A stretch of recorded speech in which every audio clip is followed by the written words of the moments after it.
आप देख रहे हैं यंग बाइट्स। मैं हूं आपके साथ पूजा ठाकुर। आज के हमारे विमेन एम्पावरमेंट के प्रोग्राम में मैं आपको मिलवाने जा रही हूं सर्जन स्पेशलिस्ट डॉक्टर रोबिंद्रा कोच जी से। मैम, आपका बहुत बहुत स्वागत है यंग बाइट्स में। Thank you so much. Ma'am, जिस तरह से हम विमेन एम्पावरमेंट की बात कर रहे हैं, सबसे पहले ये मेरा सवाल यही रहेगा कि आखिर आपके लिए विमेन एम्पावरमेंट है क्या? विमेन एम्पावरमेंट एक बहुत ही कॉम्प्लेक्स थिंग है, वो इतनी ज़्यादा सिंपल नहीं है। विमेन एम्पावरमेंट बेसिकली अगर हम देखें तो it can be divided into two things.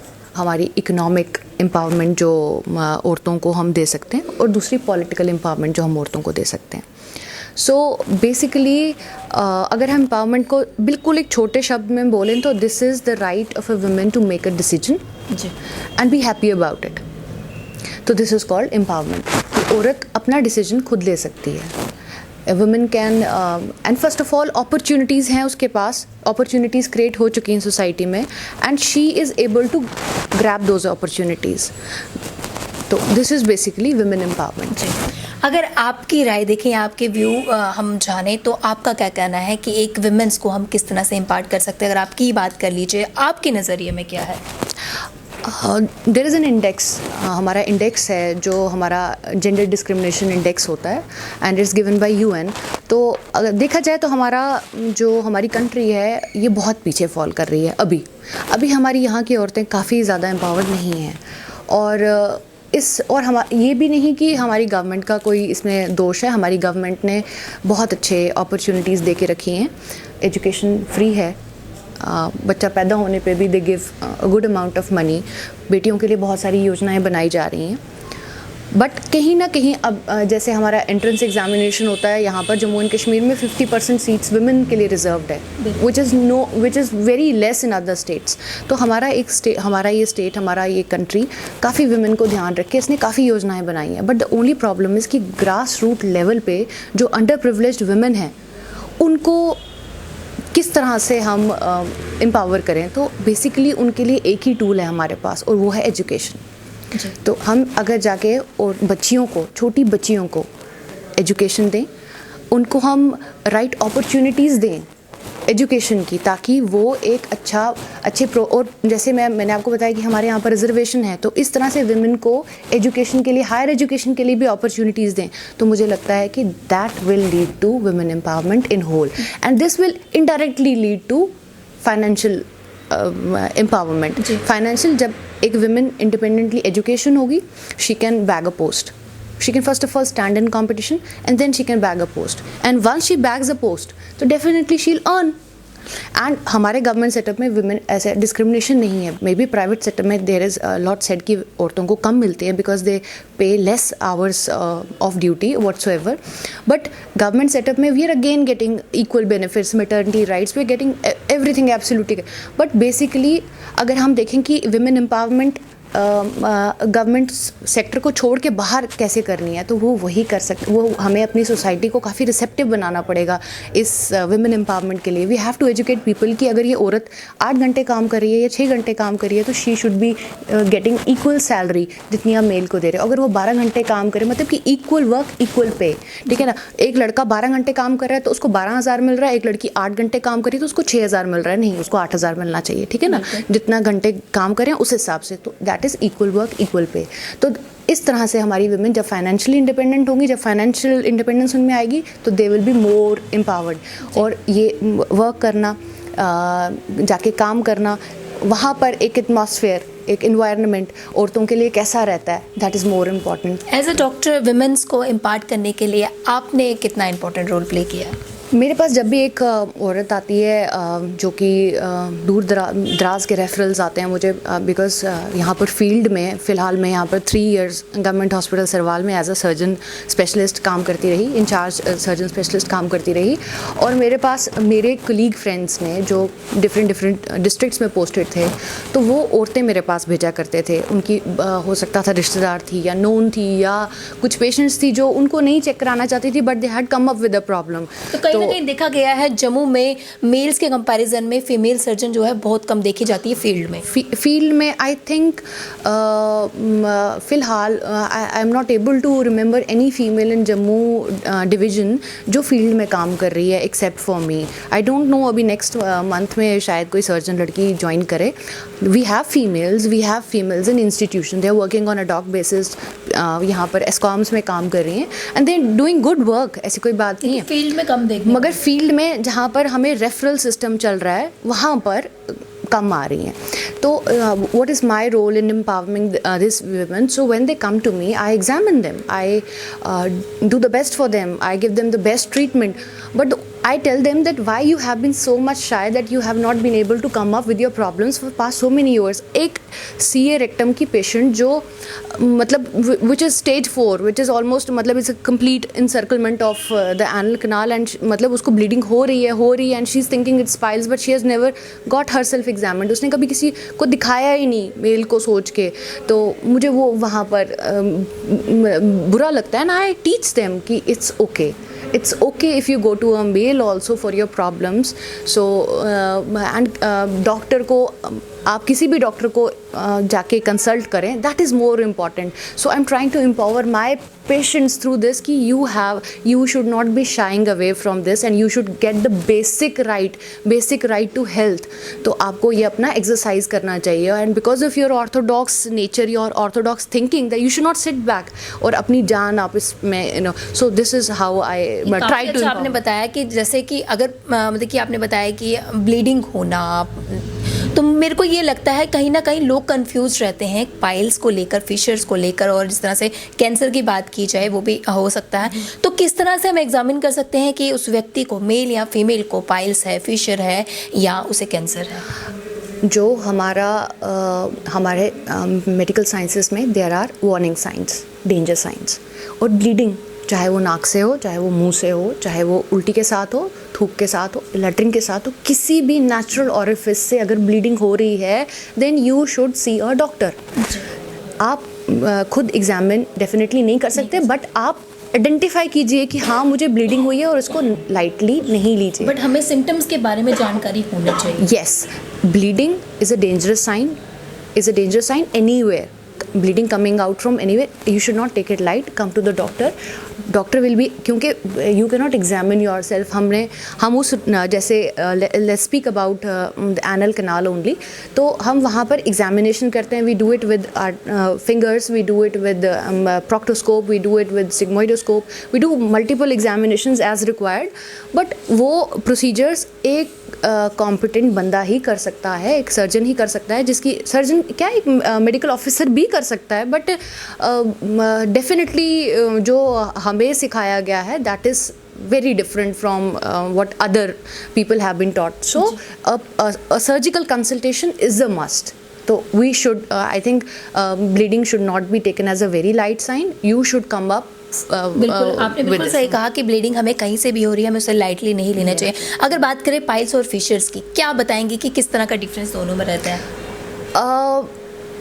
जो फिशर है मोस्टली वो देखा जाता है जो औरतें कॉन्स्टिपेटेड औरतें और जिन औरतों ने रीसेंट बर्थ दिया होता है because of the stretching of the anal canal, stretch होता है उसमें.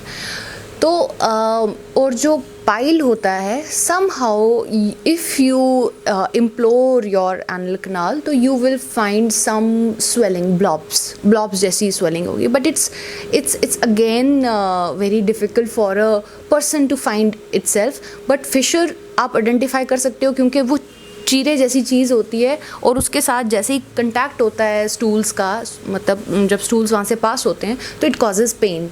जबकि हेमरॉइड्स में ऐसा केस नहीं होता, वो मतलब it will throw up bleeding like anything. उसमें फिशर में यू हैव स्पाज्म समटाइम्स. वो जो एनल कैनाल है वो मतलब patient refuses to pass stool, वो कहता है मुझे पास ही नहीं करना, इट्स सो पेनफुल, तो वो पास ही नहीं करता. स्टूल में पाइल्स में it's not the case. Bleeding main sign होता है, पेन सेकंड साइन होता है, बट स्टिल ऐसा नहीं कि पेशेंट कॉन्स्टिपेट हो जाएगा. तो इसे प्रिवेंट कैसे कर सकते हैं? प्रिवेंट हम ये सारा जितना भी हमारा कोलोरेक्टल कार्सिनोमा का ग्रुप है, मतलब कोलन कैंसर, रेक्टल कैंसर, तो इसमें सबसे पहले हमारी डाइट का बहुत ज़्यादा मतलब रोल है. एनिमल बेस्ड डाइट जो हमारी है, नॉन वेजिटेरियन डाइट, तो ये ज़्यादा है क्योंकि कुछ हमारे शॉर्ट चेन फैटी एसिड्स होते हैं जो ऐसे कैंसर अगर हम देखें तो it is basically genetic and also environmental, basically genetic. तो जो अभी तक की स्टडीज़ हैं, तो जो इन्वायरमेंटल है, इन्वायरमेंटल में एनिमल प्रोडक्ट्स जो हम कंज्यूम करते हैं एक्सेस में, नॉन वेजिटेरियन फीड्स, ठीक है ना, तो ये जो है जब हमारी कंपोजिट वहाँ पर जब ये कोलन में आते हैं तो ये ऐसे कुछ टॉक्सिन्स बनते हैं जिस वजह से कैंसर सेल्स में इनिशिएट होता है, ठीक है ना, और प्रोग्रेस होता है, धीरे धीरे प्रोग्रेस होता है। और देखा गया है कि जो नॉन वेजिटेरियन डाइट है, ग्रीन लीफी वेजिटेबल्स, फ्रूट्स, ये इन सब चीज़ों को प्रिवेंट करता है। तो हमें अपनी डाइट को बदलना बड़ा ज़रूरी है। बाकी हम जिस तरह से लाइफस्टाइल चेंज हो रहा है, आज की जनरेशन जंक फूड्स ज़्यादा लेना पसंद करती हैं, और जिस तरह से आपने बोला नॉन वेजिटेरियन, वो भी आजकल ज़्यादा हो रहे हैं। लेकिन कहीं ना कहीं हम कोई भी चीज़ ग्रैब करते हैं, हम उसके साथ साथ लीफी जो हम वेजिटेबल्स एंड फ्रूट्स, अगर आपने एक good amount of non vegetarian food भी लिया है तो just don't forget that you have to take some vegetarian food with it, and that too in a sufficient quantity to counterbalance the ill effects of the non-vegetarian food. तो जी, being a specialist surgeon, ज़्यादातर किस तरह के cases आपको महिलाओं में देखने के लिए मिले हैं जितने भी आपके पास आते हैं दिखाने के लिए? महिलाएं are not different from males in any set. We have almost equal organs. So we basically they suffer from all the diseases, but there is more predisposition of definitely breast cancer in women and gynecological cancers definitely. ये दो जो first few cancers हैं, and then definitely colorectal cancers and all that stuff, and general diseases में gallstones is like I should say there is a pandemic of gallstones again for because of stressful life, because of the feeding habits, because of the so many reasons. तो gallstones भी females में बहुत ज़्यादा देखा जाता है।